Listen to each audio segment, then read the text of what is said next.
Hey, Mike, welcome to the Working Dads podcast. Tell everybody a little bit more about yourself. My name is Mike Mosel. I run a consulting business by the name of Polarity. I've been a business owner or entrepreneur. I really hate the term serial entrepreneur, so I'm not going to use that, but I've owned businesses for, probably the past 20 plus years. And I am fortunate enough to be a father to two daughters. And they've certainly played an interesting part of both my personal and professional life over the past, let's say, 20 plus years. My oldest daughter is a rising senior in college, soon to be 21, and my youngest daughter just recently graduated high school, and so she's 18. And so they've been along for the ride as I've navigated professional life as a business owner. How does it feel having an almost a practical 21-year-old? Like, where's your head at right now? Yeah, we had some good times. Well, I'll just say air quotes good times as father and daughter over the past few years since she's been in college.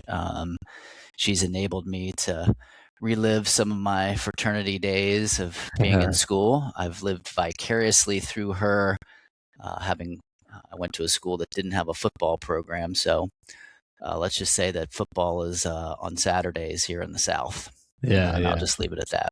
that's cool. That's awesome, man. So, obviously you've been an entrepreneur for I'd say a large majority of your life. Can you remember a point in time that it started to get a little bit easier as the children ended up growing up? Geez, the truth is, I don't think it ever gets easier. I think it just gets different. My journey as an entrepreneur is, everybody's unique, but I think one of the biggest business decisions I made, my daughter, my wife and I, my now ex-wife, had gotten married, and about a year into our marriage, we were living on the West Coast. We were from the East Coast, and I made a business decision to move my then daughter and my wife back from California to the East Coast. And I was on a plane for probably about 8 years, where I knew no time zone.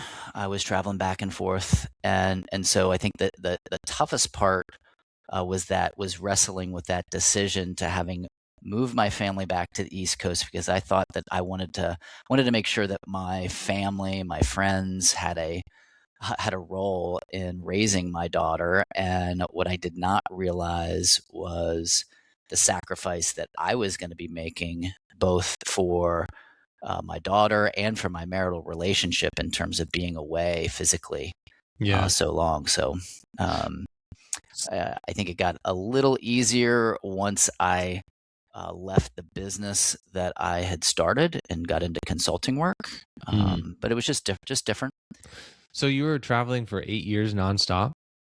Yeah, Yeah. yeah, And may I ask, like, how old were your children when that happened? yeah. My youngest daughter she's 4 months when Okay. we moved back from California, and my second daughter was born about 3 years later. And so it put a tremendous stress and burden on my wife at the time to Yeah. raise both daughters while I was traveling out to the West Coast. And Yeah. so this was, um, there was no such thing, air quotes, as virtual work then. And Sure. so I was traveling back and forth and doing what I thought I needed to do best for the business. Yeah. I mean, looking back, I mean, is there anything that you would potentially have changed, or would you recommend to some people that are traveling? Because the whole point of this podcast is to be able to hear these real stories that you're graciously allowing us to hear and learning from that. Is there something that you may have potentially have done differently of recognizing those 8 years? Because there had to have been a catalyst where you're just like, "F this, man! Like, I'm done." So a couple things. I still regret. I think one of the only decision, one of the few, it's impossible to really regret decisions, but if I could go back and change, I probably would have stayed in California for a few more years to see my business really take off. And, it eventually took off with, me living on the East Coast. But I look back and just think about the toll that took on me physically and psychologically from being on a plane every other week, traveling coast to coast. So this was not like an hour flight from staying on the coast. Yeah. And then I remember a few years into the relationship with my wife, we had done some individual work, personal improvement classes, and I remember her telling me how alone she felt in our relationship. And so, as I look back, that was probably, here I was thinking that I'm doing, everything I can as a father to build a business, provide a comfortable lifestyle, the nice car, the white picket fence, air quotes, and doing all the things that you think you're supposed to do as a dad. And where I was really struggling was in my marital relationship, and also, um, you know, I, after traveling, I was, I don't feel like I could give my best even to my kids coming back Yeah. from being on the road. So Yeah, I mean, Mike, thank you so much for being so vulnerable. I mean, this is the exact reason why this whole thing has started, because I have a genuine belief that men have the ability to be vulnerable, but just don't have the outlet in order to become that. And your yeah, story is going to be helping a lot of people. So thank you so much for that. I want to dive in just a little bit deeper, if that's okay, just to yeah. kind of get a better understanding, because I actually had a friend who traveled years upon years, back and forth from multiple different types of locations, not just like one coast to the other. Um, and so, like, let's just kind of go back from, you being on the plane to coming home. Were you able to, especially as a business owner, were you able to shut off the business when you got home, or did it still kind of carry over with you? I, in my role, so I served as the president and CEO of a construction business, and fortunately, I had a great team of business partners and employees to actually run the day to day operations. I Mm, think the not shutting off part was in thinking about the business, thinking about the finances of the business, thinking about the future of like where does the business go, how do I sit, how am I showing up for the business. So it wasn't in a tactical day to day aspect. It was more just thinking big picture about what the company meant to me and how I was going to navigate the next few years, and making decisions about when is a good time to sell, because we were in a very having guys and a few girls climb cell towers is not exactly the safest business in the world, no matter how much insurance you have. And so I had exited that business. I'm going to get back to answering your question through the mhm, lens of um, what always consumed me was the financial aspect of the business. And so I think I was more, I felt like my identity as a man was more tied to being business owner and business leader. That's where that was my drug. That was my adrenaline. That was my drug of choice, quote unquote. That was my mhm, escape. And I always, when I met my wife, I know I was in a hurry to have kids and have a family. I mhm. wanted to check the box, and I was so excited to be a father. And nobody prepares you for all that's going to come down the pike as a Yeah, dad, right? yeah, for sure. Um, but I don't know if I answered your question. Well, yeah, I mean, I would just say, as a follow up to that, so you're kind of coming into the home, and you're more or less thinking at least a little bit about the business, but then you also have a child that's probably crying, wants to be held, wants to be nurtured, et cetera, et cetera. How were you able to navigate, I guess, the organization structures of like your business, but also The the family home unit, the the home life? family unit. Yeah. Yeah, yeah. I can remember. second guessing my ability to be able to soothe my crying kids, Mm, especially at night. Second guessing my ability to be that caregiver, or the one that could um, more just soothe the kids when they were crying. yeah. I remember the typical routine. I would come home take a red eye on Thursday night, get home at 5 a.m., sleep for about 3-4 hours, and then get up with the kids and start my day. And the routine typically on the weekend, I was loading the kids up and taking them grocery shopping, because I enjoyed grocery shopping with my girls, and as crazy as that sounds, and being I don't know how I would have been a dad to boys.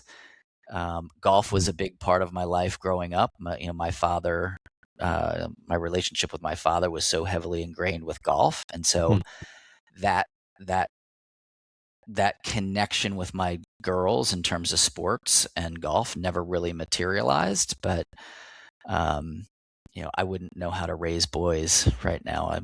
yeah. I'm only a girl dad, Yeah. Yeah.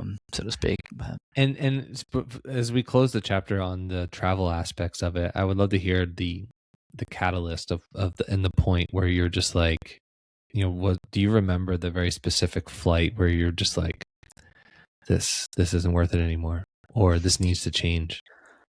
um, I I think we were maybe 5.5 years into the business before we decided to engage an investment banker to market the business for sale. Um, I can't pinpoint a specific time, other than to say, I would regularly wake up in the morning in the middle of the night, and we were doing business with all the major cell carriers, and so at our largest peak, we had a little over 100 employees, and I can just remember waking up in the middle of the night and checking my phone to see if Verizon or AT&T had, electronically wired our payments on our invoices. And I had payroll runs in the $300,000-400,000 a payroll run twice a month. And so that craziness of waking up, looking at my phone to see if money was literally going to be, like ships passing in the night, right? Money Hmm. coming in and money washing out in the same moment. I think that's when I realized, like, something's got to change. Like, I can't keep doing this. Our business, in the early 2010, 2011, the pace of the business was picking up. The carriers were, if you remember back then, everything was going crazy from a cellular build out, and all the talk was, we always heard the 3G to 4G to 5G. We don't hear that anymore, Yeah. technologically speaking. Um, but the pace with which business was going, and the margin pressure, it eventually just became a cash flow Yeah.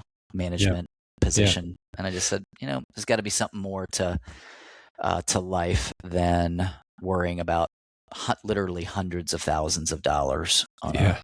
weekly basis. Yeah, for sure.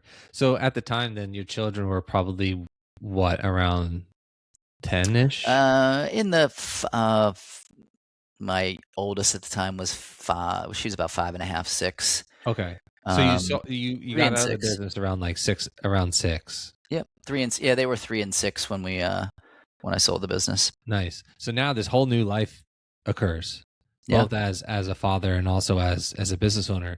Now you're back home. Is that correct? You're back on.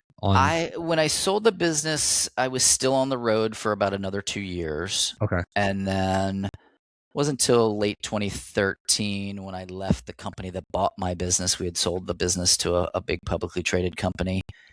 And, I now had to navigate a new identity as employee, and reporting into somebody, versus being you know, the line of my own domain, so to speak, and being a business owner. So that was a definitely a different shift.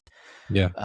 And then leaving that business, and then I think from 2014 on until now, I've really been, um, doing what doing what you do as a business owner, or as, if you've got the sickness called being an entrepreneur, you do what you can to, um, I hate to use the term make money, but that's essentially, you're kind of creating something from nothing every single day. Yeah, And so for people that have never been a business owner before, it's kind of like getting married and having kids. You don't know what that's like until you're in that.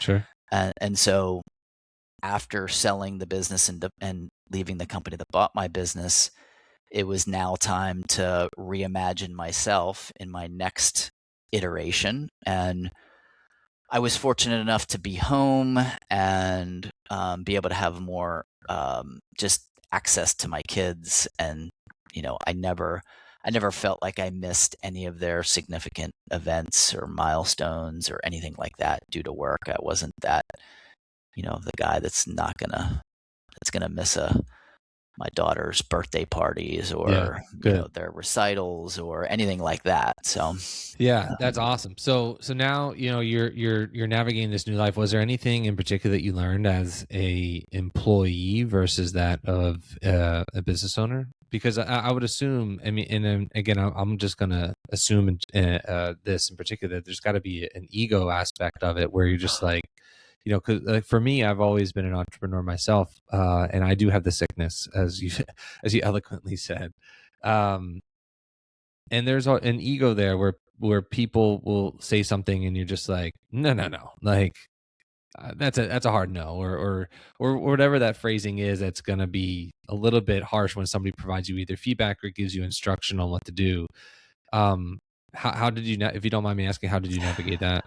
Well, I'll tell a story of the time when I knew that I was that was probably the biggest ego blow to me. I was in Dallas, Texas, with my then the person that I was reporting up into. It's even hard for me to use the term boss, but he was my boss. And we were at lunch, and whenever the bill came, I always took care of the bill for all of my employees. They just knew that I was going to be, handling it. And when the bill came at lunch, we were getting ready to meet with AT&T at the time, and the waitress comes over and she drops the bill, and he says, I'll take it. And she says to him, she's like, "Oh, you must be the big guy in charge." And in that moment, I realized that, I'm not the guy anymore.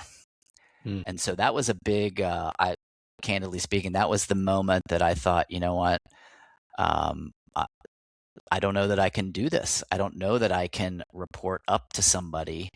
And, um, we didn't exactly see eye to eye. And, I've done a lot of work professionally after leaving that business. It's what I get to do now professionally, is really to understand the nature of human behavior and how we're naturally wired and how that shows up. And so that was a big moment for me. Now I get to, I think the thing that just became abundantly clear is, you know, having the ability to chart my own course and not be boxed in and not to be feel boxed in is certainly important. And there's a trade-off for that, because as you know, when you're a business owner, you're really, you're out hunting for your next meal, air quotes. And it's once you get a taste of that lifestyle, it's very difficult to go back into working for somebody else or being an employee yeah, of for another sure. company. Yeah. How did you so you were, CEO and then employee, but then you're also CEO slash vice president or whatever it may be at home as well. Hmm. You know, what was that dynamic like? Do you feel like you were able to instill a lot of entrepreneurial aspects into your family life? And do you think that your children, well, actually answer that question first and then I'll ask the follow up. Um, I think both of my daughters, I think my youngest daughter will probably have, it's hard to say.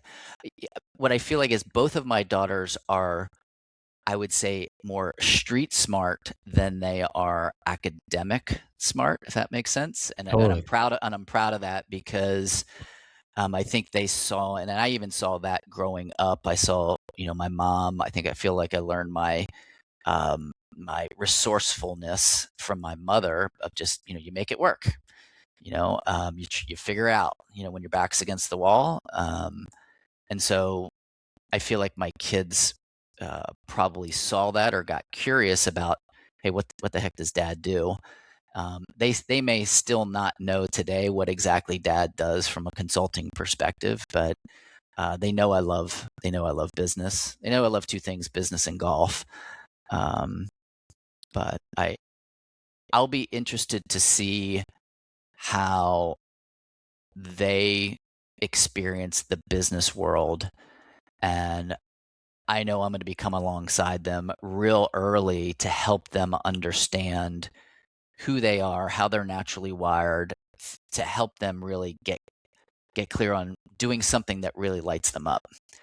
And so I'm seeing that in my youngest daughter now, where she just graduated high school. She's going to take a gap year, but she's really following her passion in terms of her faith. And that's something that I'm going to encourage her to do, both her faith and doing work that really lights her up.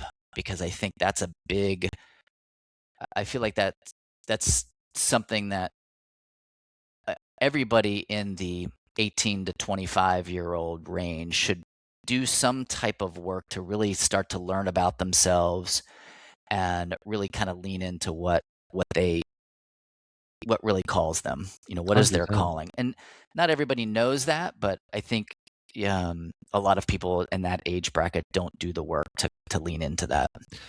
Yeah, 100%. I mean, I could very much so strongly relate to that in my family dynamic. Where do you think that came from? Like, can you remember a time that you kind of instilled that as a father, and that you would recommend to other fathers to be able to have that general curiosity? Or do you think that it's innately built within? um, you know, one of the one of the lessons I've tried to talk to my daughters about is math. Hmm. And they jokingly hate math, probably so much so because I always talked about math and trying to just instill them I don't want to say the value of money, but understanding, like appreciating what you have and how money really works. Hmm. I feel like that is one of the lessons that I've really tried to impart on them, both from a tactical perspective and then from a accountability and responsibility perspective. I feel like there's two sides to that coin. And yeah, that's one thing that I hope that they start to appreciate as they go into the working world and understand what their value is and what they bring to the table. Not in a monetary perspective, but in terms of the value that they're going to drive to what it is that they get to do for their business or for themselves, or ultimately how their work makes them feel. I want them to do work that really aligns with who they are naturally, because I think that's what's going to bring them the most joy. That's what brings me the most joy. Um, in terms of the work I get to do now, I feel is really closely aligned with how I'm wired, my experience, my education, my whole, my every fiber of my being. And Yeah. so I feel like I'm very fortunate in that sense. At what age do you think you started to teach that? And was there anything that you can remember, or that you still teach to this day, about money, that you can that you could teach somebody else? Because I think, to be fully transparent, money is a large majority of the conversations that we have on this show. Because money is money is critically important to survive, but also as a father, you work because you want to provide a living for your family. You want to make sure that they don't struggle. You want to make sure that your wife or your partner or whatever it may be has can potentially uh be a stay-at-home mom if they so choose to do so. So, like, at what age did you start teaching about money? To recap the question, at what age did you start teaching about money?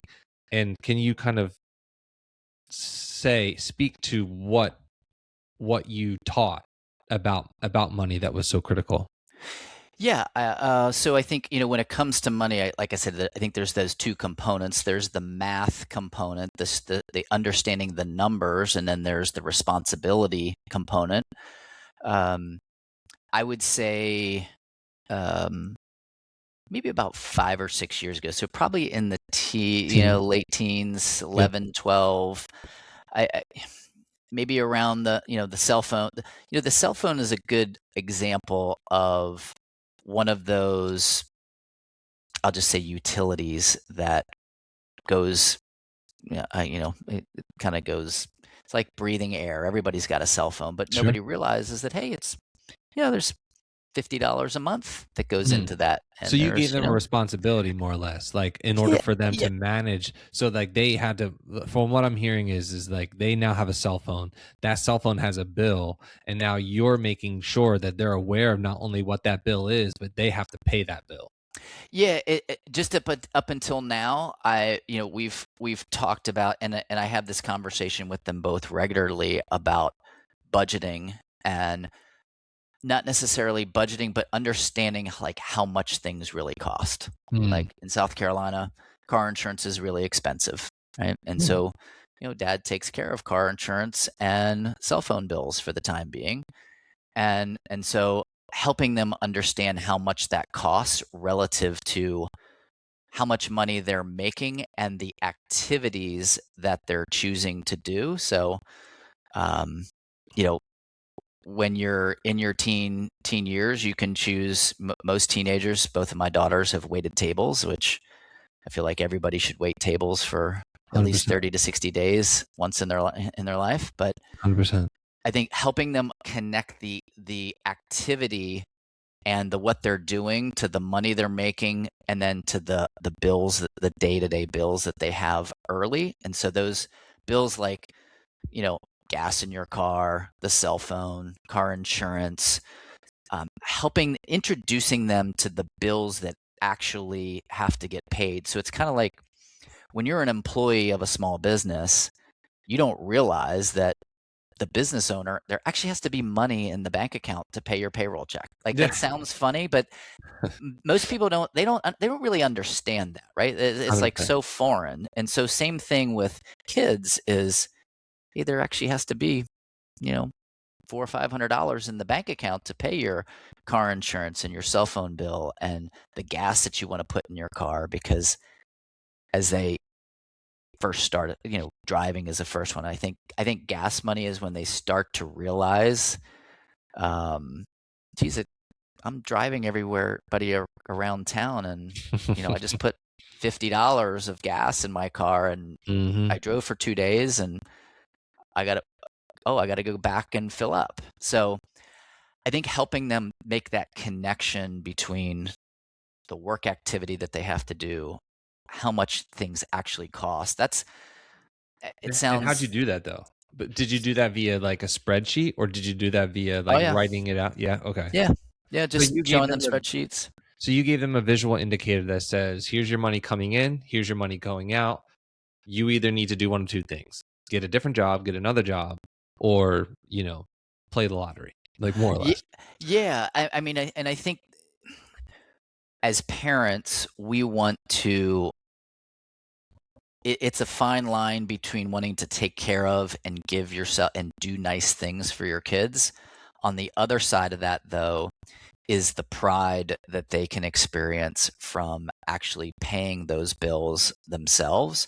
Because I don't really think they understand the math lesson Yeah. until the money is physically coming out of their bank account.